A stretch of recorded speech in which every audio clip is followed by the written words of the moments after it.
Okay, Shalom. All the praises goes to Yahweh, Ba'ashem Yahushai. I give double honor to the elder apostles of Great Millstone that taught me this truth for the spirit and inspiration of Yahweh, Ba'ashem Yahushai. And I salute all the brothers and believing sisters that's in this truth in sincerity and in continual diligence. We'll do this video to speak about the pros and cons of teaching alone in comparison to teaching in a camp where you have the support of other Akim brothers. So I'm gonna do this video to really talk about that, because at the moment right now, as it stands, I've been suspended from Great Millstone for the next 4 months. It was 5 months. That's the designated time, but it's now 4 months because I was seen associating with another group of brothers, which I shouldn't have done. Completely my fault. But now that I'm by myself, I'm out there teaching by myself, it brings back memories of when I used to be teaching out by myself before I knew any brother among Great Millstone or was familiar with any brother that was teaching this word. I was out there by myself in the beginning stages of my awakening to this truth. And what really inspired me to go out there and teach was the warnings of the elder apostle Tahar of Great Millstone. When he really was really pushing it, that brothers should be out there teaching this word. There should be thousands of, all kinds of camps out there teaching this word. There should be all kind of brothers teaching this word. And I guess it's fear. Fear is the beginning of it all. That's what leads to you listening to this word. That's what leads to you ultimately taking that step into the deep end to start teaching. And I wanted to go into the pros and cons of teaching by yourself. And it's a mixture, it's a mixture, because when you're by yourself, there's no real being by yourself is a requirement, because you're alone regardless. Even if you're in a camp, then you need to have a balanced mentality to think upon the fact that even though you might have the support and backing, the reinforcement and encouragement of other Archeum, you still need to look upon the situation as that you're still by yourself. Because ultimately, if anything were to happen to the Archeum around you that you're in a camp with, and you no longer receive their support, if the police get involved and certain brothers get arrested, you might potentially be by yourself. The Most High could make it into a situation where you're by yourself. And ultimately, through the ripple, it will show whether you are really about this or whether you're not. Okay? Right. Bring some scriptures up. This is Ecclesiastes chapter 4.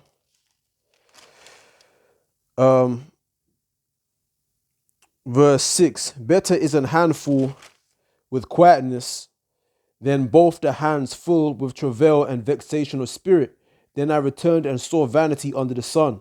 There is one alone, and there is not a second. Yea, he have neither child nor brother, yet is there no end of all his labor. Neither is his eye satisfied with riches, neither saith he, for whom do I labor, and bereave my soul of good? This is also vanity, yea, it is a sore travail. Right? So this is verse 9. Two are better than one, because they have a good reward for their labor. For if they fall, the one will lift up his fellow. But woe to him that is alone when he falleth, for he have not another to help him up. Okay? So, when you have the support of another man, you're not a perfect spokesman when you first come in the street. You might be, well spoken and articulate, but when you're by yourself and you're trying to convey this truth, and you're still a bit shaky, you're still unskillful, so you might stumble in certain things you say, certain words.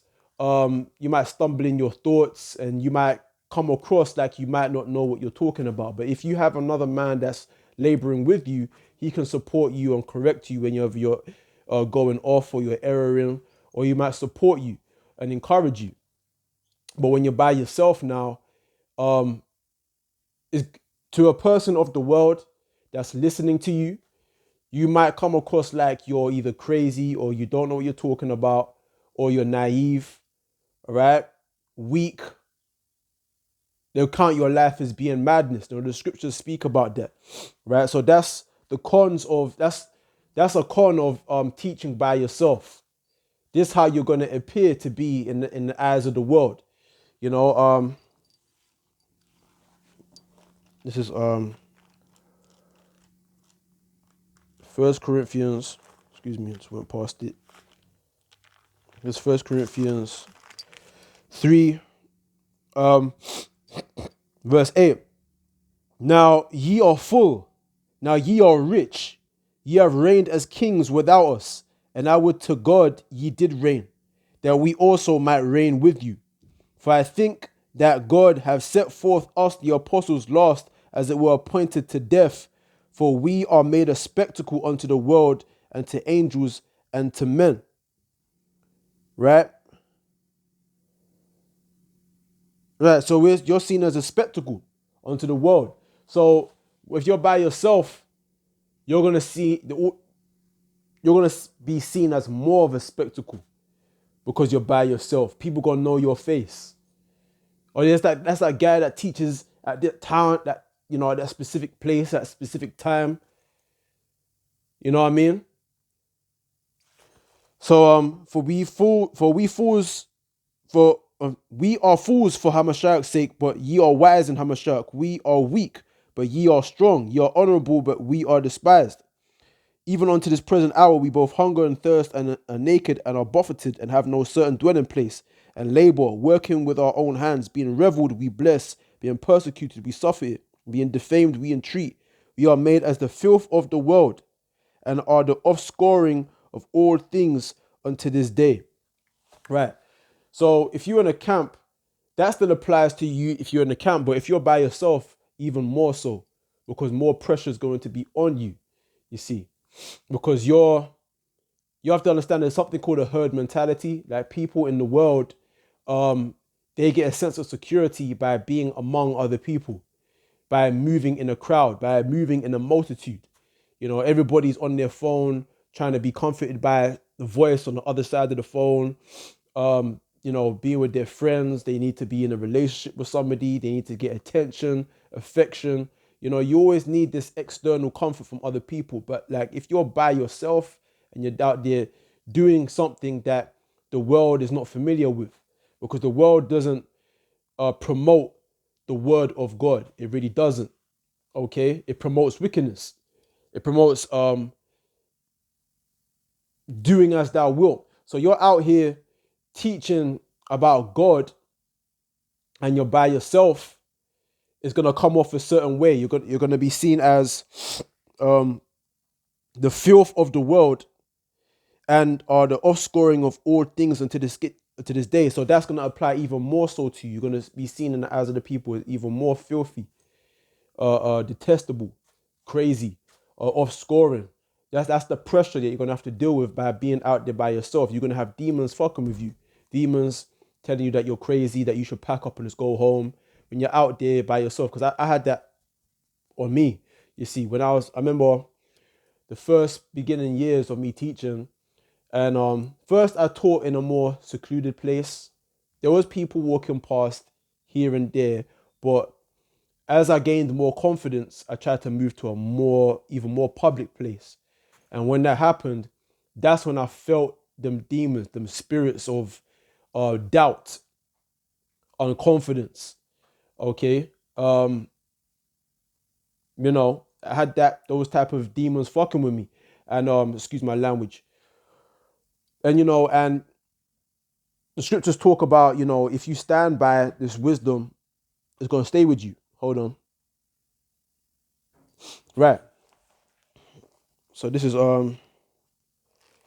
Matthew's St. Matthew chapter 13. Um Verse 18, hear ye therefore the parable of the sower. When anyone heareth the word of the kingdom and understandeth it not, then cometh the wicked one and catcheth away that which was sown in his heart. This is he that received seed by the wayside, right? But he that received the seed into stony places, the same as he that heareth the word and anon with joy receiveth it. Yet have he not root in himself, but dureth for a while. For when tribulation or persecution arises because of the word, by and by he is offended. Right. So you receive this knowledge, and anon with joy you receive it. We're Israelites. We're the children of God. That's why we're at the bottom. This is why our people are so messed up.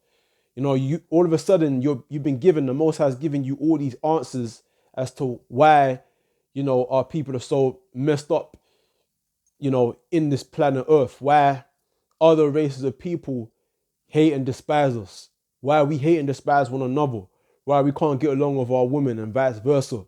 All these answers have been now given to you, and it all makes sense, that we have a destiny, we have a kingdom, that the Messiah, the man who the world inwardly calls Jesus Christ, he is one of us. He is a so-called black man. So anon with joy, you receive that, right? But then it says, yet have he not root in himself, but dureth for a while. Now the word root, we look up the word root, the definition of root, when I went into the blue letter, it just says root, but then when you go deeper, it actually says into the explanation of what it means by root.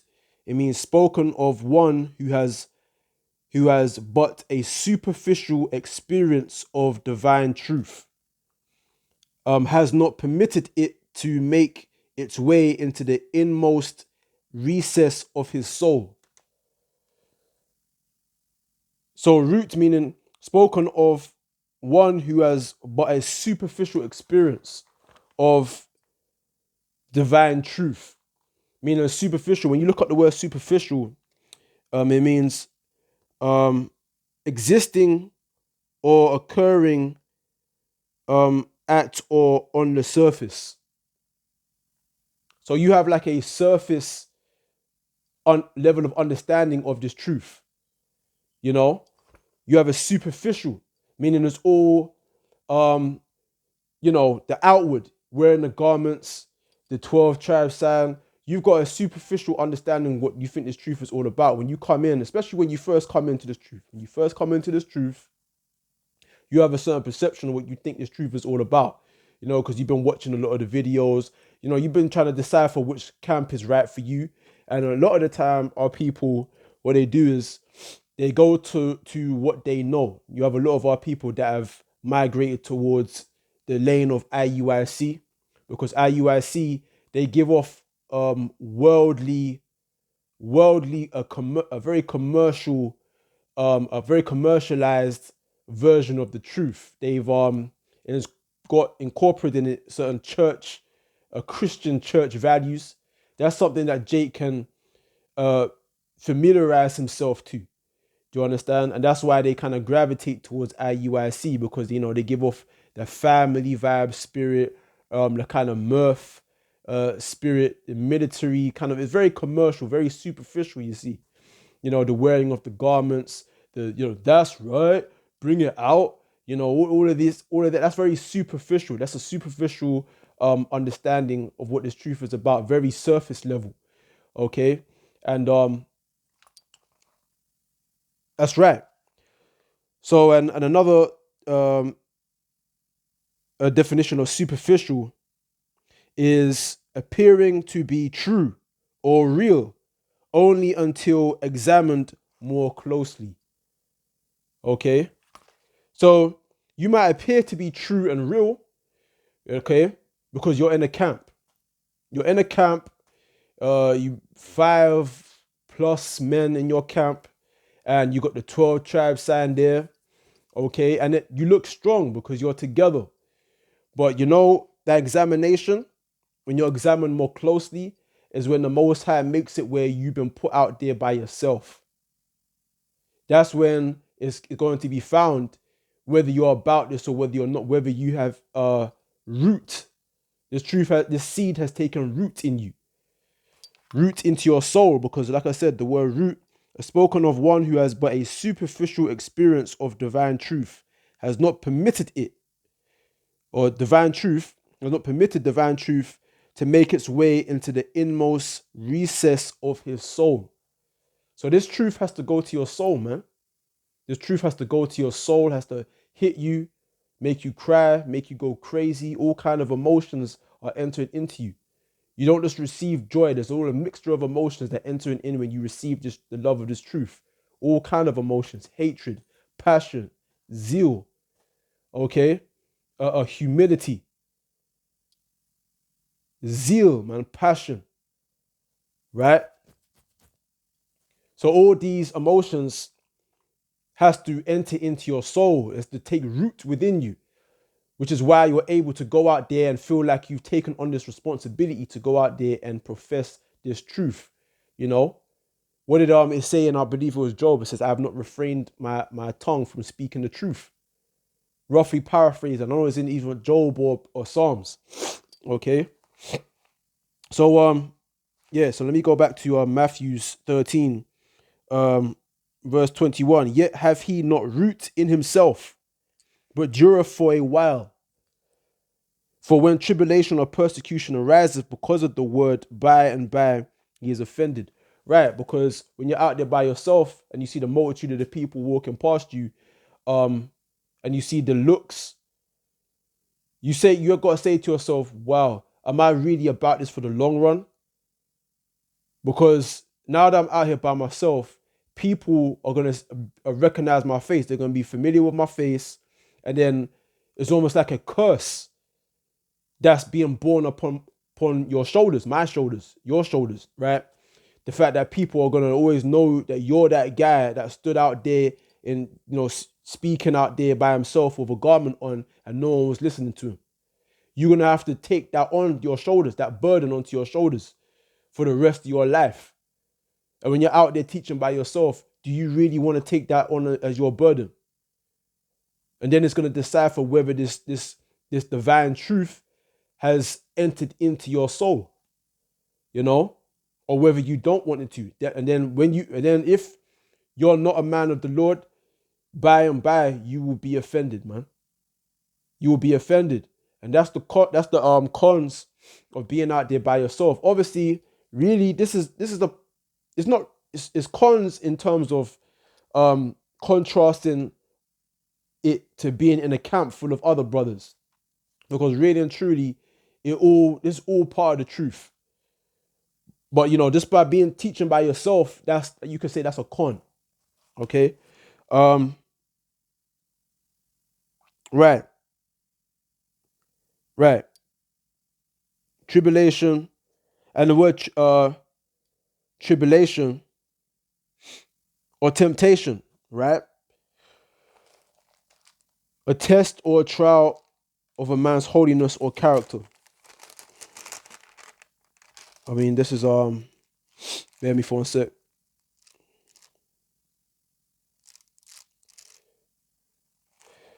Right. This is St. Luke 4, verse 1. And Yahushua, being full of the Holy Spirit, returned from Jordan and was led by the Spirit into the wilderness, being 40 days tempted of the devil. And in those days he did eat nothing. And when they were ended, he afterward hungered.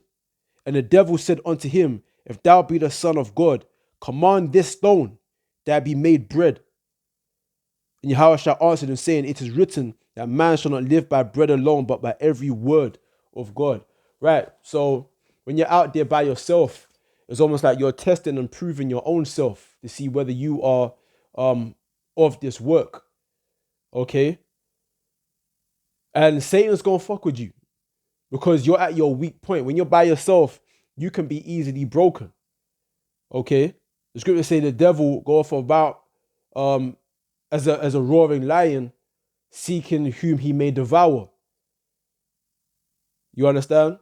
So you got to put on this whole armor. You got to be fully about. You got to give yourself wholly to this ministry. You can't be half-hearted. And that's what you find out when you're out there by yourself and you don't have the support of another laborer. Do you understand? You actually find out there's more pressure on you and you have to really centralize your energy to this truth. It's either you about it or you're not. Okay? It gets real. That's what happens. When you're on a camp, you can lollygag and play, because many a time I've actually seen camps and it could be like 5 guys in the camp, right? And three of the guys are on fire. One guy is speaking. Now the other guy is bringing out precepts. He's right next. He's the main guy with the precepts, reading out. While the first guy, he's teaching and breaking everything down. And there's a third guy. The third guy, he's like the backup guy. He's the one that brings out, a big precept every now and then, And then there's the 2 other guys. They're just standing idly. They're just standing there, just listening and observing, They're just listening and observing, but they're not really doing anything, But then when I see a camp like that, that's, structured like that, I always look at it and I say to myself, imagine if those 2 guys who are standing idly, imagine if they were put out there by themselves. I wonder how long they would last, I wonder how long they last, man. Do you understand? Because, you can stand there idly because, there's other guys teaching, right? Okay, they're on fire. You probably just wait. There's order, let everything be done decently in order. And one guy's teaching, and the next man must be silent, right? But in my head, I'm thinking, usually if a man's on fire, he will still try to say something. Even if the main guy is speaking, he will still try to put his hand up because he's got something to say. But the next guy, he just standing there idly. But I'm saying to myself, no, a guy like that, if a man's standing idly there, the chances are the spirit's not really messing with them, man. But yeah, you can always observe these things when you're watching a camp, But when you're out there by yourself, Satan is gonna come to you in different forms. Okay? Satan's gonna come to you in different forms and tempt you out of the spirit for you to get carnal. Satan might come in the form of a heathen or a worldly nigger to try and bring you out of the scriptures and get physical, So you really gotta master the art of communication. Okay? Right. Right, that's right. Bear me for a sec. This is my notes. Right, so another part of the cons is like weather conditions, man. Because when you're by yourself, you can't really multitask. You can't really say if it's raining or the weather conditions is really bad and stuff, you can't hold an umbrella while you're speaking and precept upon precept and get into the scriptures and holding an umbrella at the same time. So, it's gonna like, you're gonna have to be very flexible with how you go out there and teaching the highways and lanes of the city. You have to be very flexible. Like, for example, this week I was unable to come out on Monday because, my manager wanted me to come in and work. And then I actually want to come out today because today is free. It's my free day. But the weather is that it was raining pretty much from like 2 onwards, even until the evening time. So it kind of messed up what I wanted to do. And I know I say that I'm not with the Archeum where I can actually go out there regardless, and one guy could hold an umbrella while I'm breaking down scriptures, another guy could be reading. I don't have that, so I'm by myself. So, and I remember back in the day when I was younger in the truth, and I went out there and it was raining hard, and I still went out there, and the rain messed up my Bible. and it makes the pages very sticky and easy to rip. So I learned off of that to not really go out there if it's raining like that, especially if you're by yourself. Okay. Yeah, so that's a con of being out there by yourself, because at the end of the day, um when you come into this truth, right, this tabernacle, there are you've come into a innumerable company of brothers. Okay, you probably joined the camp, and we're all members of the same body, right? So imagine if the leg was just put out there in the highways and byways, but with no arms, no head, no eyes, no nose, no lips, no ears, just the leg. So the leg can only do what the leg does, you know? That's all it can do. What the leg does. It can't do anything else. So obviously your ability when you're out there will be limited. Okay, because like I said, you lack the support of other brothers, right? This is 1 Corinthians 12. This is 1 Corinthians chapter 12, verse 14. For the body is not one member, but many. If the foot shall say, because I am not the hand, I am not of the body, is it therefore not of the body? And if the ear shall say, because I am not the eye, I am not of the body, is it therefore not of the body? If the whole body were an eye, where were the hearing? If the whole were hearing, where were the smelling? But now have God set the members, every one of them, in the body as it had pleased him. And if they were all one member, where were the body? Right. But now are they many members, yet but one body. And the eye cannot say unto the hand, I have no need of thee, nor again the head to the feet, I have no need of you. Nay, much more those members of the body which seem to be more feeble are necessary. Okay? And those members of the body which we think to be less honorable, upon these we bestow more abundant honor, and our uncomely parts have more abundant comeliness. Okay? So it's all about supporting. It's almost like when you watch that movie 300 with the Spartans, I believe it was King Leonidas. He must have said to that little ugly beast, he was some deformed version of a Spartan. He must have told him that a Spartan's power or strength relies upon the next man, because we all work as a unit, an impenetrable unit. I think that's what he said, roughly paraphrasing, not verbatim, but I think that's basically what he said to the little beastly Spartan guy. I forget his name. I'm trying to remember his name, forget his name. But anyway, so that's pretty much what happens in the camp. There's certain guys that have different operations of spirit. Some guys are gifted in the Hebrew more than other brothers. Some guys are, looking at time, some guys are more gifted in history. They're more advanced in the history of the scriptures more than another brother. Some guys are very good at speaking and conveying the message more than other brothers, more articulate. Some guys are not as articulate, but they're very good with precepts. All right. Some guys are very good with prophesying.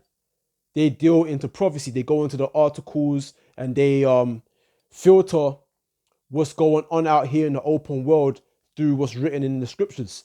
Some brothers are very good at prophecy. They're very watchful and they have a keen eye on what's going on in the world. Some guys are good with the artwork.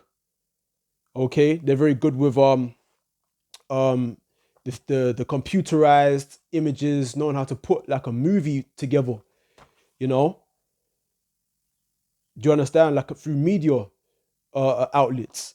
Do you understand? So all brothers have their different gifts. Some brothers are good with the artwork, know how to put posters together. Do you understand?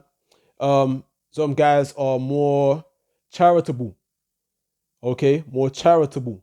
Some guys are more sincere, man. They're more pure in spirit, and they show forth a good example of how to deal with certain situations of conflict between brothers, and they can set a good example for other brothers to follow. So all brothers, you can have a camp, and they all have these different operations, and they all work together. You know, some guys are weaker. You understand? And so like I said, a con of being by yourself is that you might not have all this influence around you, and you're literally out there by yourself with whatever the measure of gift or faith or grace that Yahweh Hashem Yahushua has given you. You don't have the support of all this around you. Okay, you're out there by yourself, and especially if you just come into this truth, you're unskillful at the word. Okay, that's why when you come to this truth, you need to have a good heart, a good mind, okay, and you to be very sincere. And this truth needs to touch your soul. Like I said, all those different emotions that you experience when you come into this truth, that needs to be happening to you. Okay, you can't come into this truth with a very superficial mindset and be mesmerized by the different garments and how we're cussing out the white man and how we're cussing out the black woman. You can't be that can't be the be all and the end all to you. This has to be literally a conversation, a way of life that you're actually living, that we have a culture, all right, and that this is really a battle between good and evil, the light versus the darkness, because eventually that's where it's all things. Shit is gonna get real, and brothers that have a very superficial, this divine truth hasn't taken root within your soul, you're going to get rooted out. Okay, you might be in a camp right now, and you know it's lack of pressure. You know, when you're in a camp, you don't feel the pressure because you know that you can sit by and chill, and another guy is doing all the talking, and another guy's doing all the breaking downs and everything like that. And one guy, he might be really on fire and has so much to say. Well, so that takes a lot of pressure off of you because you don't have to do nothing. But a time's gonna come where the Most High will judge every man according to his works, and you're going to feel that pressure sooner or later. The Lord is going to deal with every man that enters into this a plow, that puts his hand to the plow. Every man will be judged, okay, according to the intent of what's going on inside of you. All right. Bear me for a sec. This is just missed it.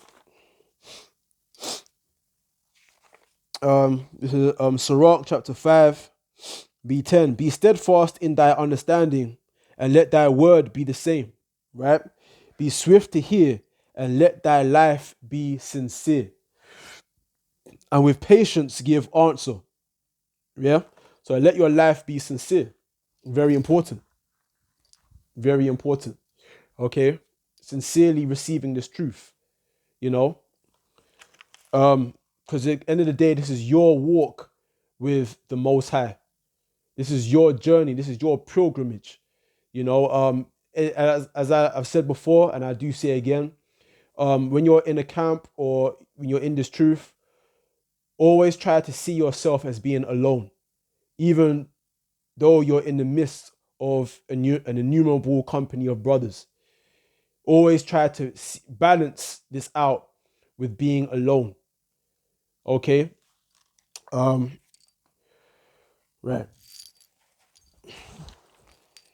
So, right, Ecclesiastes back. Oh, this is back in Ecclesiastes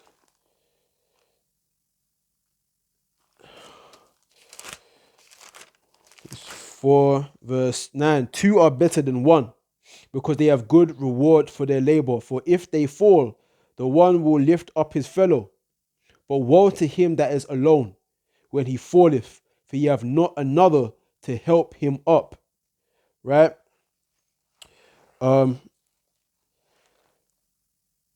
Right, again, if two lie together, then they have heat. But how can one be warm alone? Yeah, a man and a woman. You know, 'cause this ain't man and a man, that's an abomination. The scripture says if a man lieth with a man, with mankind like with a woman, that's an abomination. So we know that's not talking about that. That's talking about a man and a woman. Okay. Verse 12. And that shows you that you woman, you're not supposed you wasn't put on earth to be single. You were put on earth to have a man, a husband. Okay. Verse 12. And if one prevail against him, two shall withstand him, and the threefold cord is not quickly broken. Right. So if you have a cord and it's three cords, a threefold cord is not easily broken. Why? Because it's strong. You know what I'm saying? It's not easy to break together. You know what I'm saying? An assembly is unified. But now, if a cord is only by itself, is weak. It can be broken. You understand? And that's what's going to happen to brothers in this truth, that this truth has not taken root in you. There's no depth to you as a man in this truth. You're only taking this truth as for surface level, right? That's right. Next scripture is St. Luke 10, 1 and 3. This is St. Luke chapter 10, chapter 10 verse 1. After these things, the Lord